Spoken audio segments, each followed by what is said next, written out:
My name is Joseph, and I want to be able to share my story. I was born into a Christian family, going to church every Sunday. By early high school, I sensed that my church was not a place that could actually produce people who believe in God.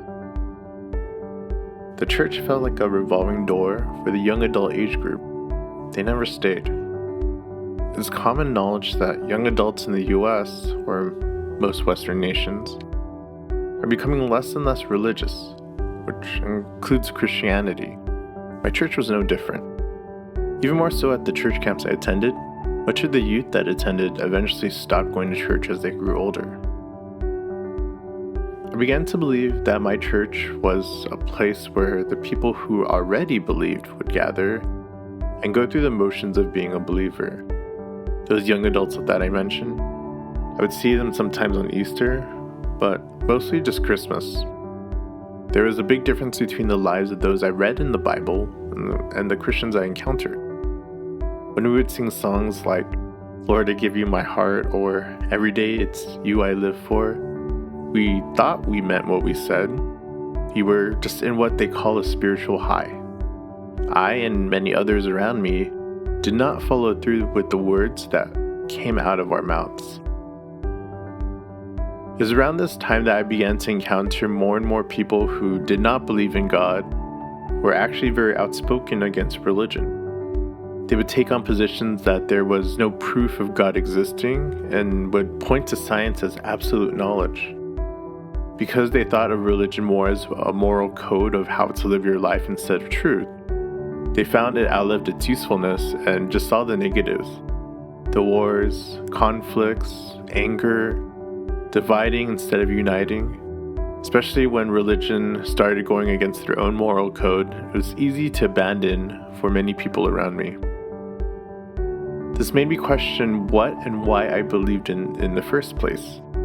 I could not just be a Christian because I was born into a Christian family. I had to be a Christian because I believed it was true. I had to be able to rationalize what I believed. Like it was God sent, I encountered people who began to get into Christian apologetics, that is, defensive Christianity or arguments in favor of God and Christianity.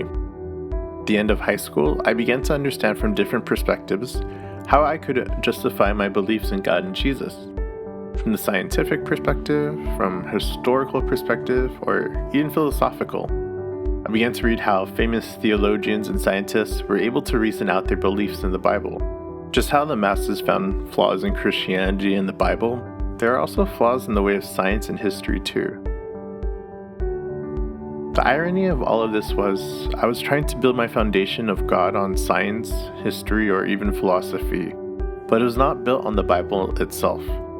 Instead of seeking God through the book He inspired and the people He revealed Himself to, I was trying to find Him in realms where it's mostly man's understanding. That's not to say that God doesn't exist in these places, but if I wanted to truly know someone and had access to their diary or journal, I could simply read it instead of just showing up to places where they may or might not have been. This is not the foundation that Jesus refers to when He talked about the wise builder in Matthew chapter 7, nor is it the foundation that Paul talks about building on top of in 1 Corinthians chapter 3. So it's just head knowledge, not the way to carry out a life of faith according to God and His Word. Going into college, I stopped attending church, mostly due to my laziness in really searching for a ministry. Instead, I had surrounded myself with people who had hearts to serve the community and the world in many ways, but saw religion and the church as a place of corruption based off their own experiences. Meeting so many people who had hearts to want to make the world a better place, why didn't the Christians I had encountered have the same heart?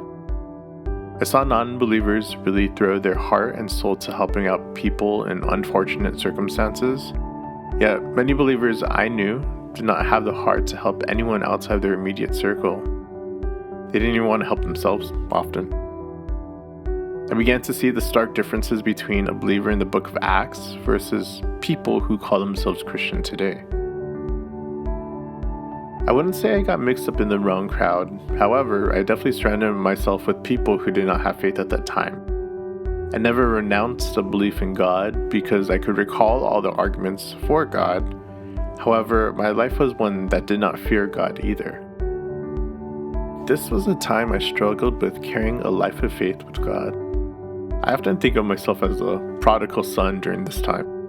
This was definitely a down point in my walk with God in my life.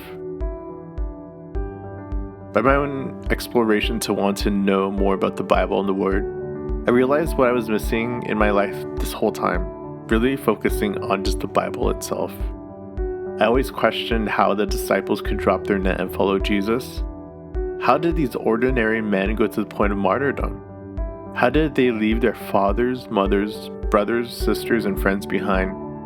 That I needed to know. I began to find that I had a more consistent life of faith with the more understanding of the Bible. There were still definitely feelings where I really wanted to grow. Then life would happen and I would back off. They usually came in spurts. It was really up and down at this time, but at least for the most part, it was trending upward. I found a place to learn the Bible in depth. This changed everything.